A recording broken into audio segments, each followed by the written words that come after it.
नमस्कार, मी गीता मेहर. 15 ऑगस्ट 1947 रोजी भारताला ब्रिटिश सत्तेपासून स्वातंत्र्य मिळाले. त्यामुळे 15 ऑगस्ट 2026 रोजी आपण भारताचा 80वा स्वातंत्र्य दिन म्हणून साजरा करत आहोत. हा केवळ उत्सवाचा दिवस नाही, तर आपल्या स्वातंत्र्यासाठी बलिदान देणाऱ्या असंख्य स्वातंत्र्य सैनिकांचे स्मरण करण्याचा, त्यांना अभिवादन करण्याचा आणि आपल्या देशाप्रती असलेली जबाबदारी पुन्हा एकदा स्वीकारण्याचा दिवस आहे. माझ्या बंधू भगिनी, वडीलधारी आणि युवा मित्रमैत्रिणींनो, आपल्या सर्वांना भारताच्या 80वा स्वातंत्र्य दिनाच्या मनपूर्वक शुभेच्छा. स्वातंत्र्य दिन म्हणजे काय? परकीय ब्रिटिश राजवटीतून भारत स्वतंत्र झाला, त्या ऐतिहासिक दिनाच्या स्मरणार्थ प्रत्येक वर्षी 15 ऑगस्ट हा दिवस स्वातंत्र्य दिन म्हणून साजरा केला जातो. हे स्वातंत्र्य आपल्याला सहज मिळालेले नाही. त्यामागे असंख्य स्वातंत्र्य सैनिकांचा संघर्ष, त्याग आणि बलिदान आहे. महात्मा गांधी, लोकमान्य टिळक, नेताजी सुभाषचंद्र बोस, भगतसिंग, चंद्रशेखर आझाद, सरदार वल्लभभाई पटेल, जवाहरलाल नेहरू आणि अनेक स्वातंत्र्य सैनिकांनी देशासाठी जीवन समर्पित केले. स्वातंत्र्याची खरी जबाबदारी. आज आपण स्वतंत्र भारताचे नागरिक आहोत. त्यामुळे संविधानाचा सन्मान करणे, लोकशाही मजबूत करणे, मतदानाचा हक्क जबाबदारीने वापरणे, देशाची एकता व अखंडता जपणे आणि आपल्या कर्तव्याचे पालन करणे ही प्रत्येक नागरिकांची जबाबदारी आहे. स्वातंत्र्य सैनिकांनी आपल्याला स्वतंत्र भारत दिला.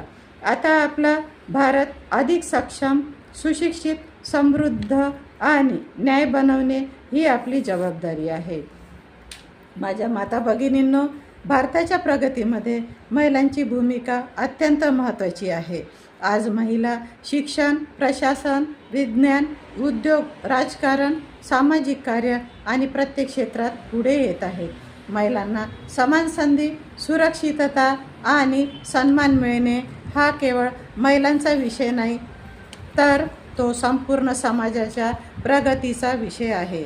आपण अशी लोकशाही निर्माण केली पाहिजे जिथे महिला सक्षम असेल, युवक आत्मनिर्भर असेल, शेतकरी सन्मानाने जगेल, कामगाराला न्याय मिळेल आणि प्रत्येक सामान्य नागरिकाला आपला आवाज मांडण्याची संधी मिळेल. प्रिय युवा मित्रांनो, आजचा भारत हा तरुणाचा भारत आहे. आपल्या देशाची खरी ताकद आपल्या युवकांमध्ये आहे. शिक्षण, कौशल्य, तंत्रज्ञान आणि सकारात्मक विचार यांच्या माध्यमातून आपण भारताला आणखी मजबूत बनवू शकतो. आपण सोशल मीडियाचा वापर केवळ मनोरंजनासाठी न करता जनजागृती, शिक्षण आणि समाजहितासाठी केला पाहिजे. देश बदलण्यासाठी नेहमी मोठी पदे, मोठी साधने आवश्यक नसतात. एखाद्या व्यक्तीला योग्य माहिती देणे, एखाद्या गरजूला मदत करणे, मतदानाबाबत जागृत करणे, पर्यावरणाचे संरक्षण करणे ही सुद्धा देशसेवा आहे. बंधू भगिनींनो, आपल्या स्वातंत्र्य सैनिकांनी आपल्याला स्वतंत्र भारत दिला. आता हा भारत अधिक सक्षम, सुशिक्षित, समृद्ध, न्याय आणि भ्रष्टाचारमुक्त बनवण्याची जबाबदारी आपली आहे. चला, या स्वातंत्र्य दिनी आपण एक संकल्प करूया. संविधानाचा सन्मान करूया, लोकशाही मजबूत करूया, मतदानाचा अधिकार जबाबदारीने वापरूया, महिला आणि युवकांना समान संधी देऊया, जात धर्माच्या भिंती दूर करून भारतीय म्हणून एकत्र राहूया आणि आपल्या भारताच्या प्रगतीसाठी प्रामाणिकपणे योगदान देऊया.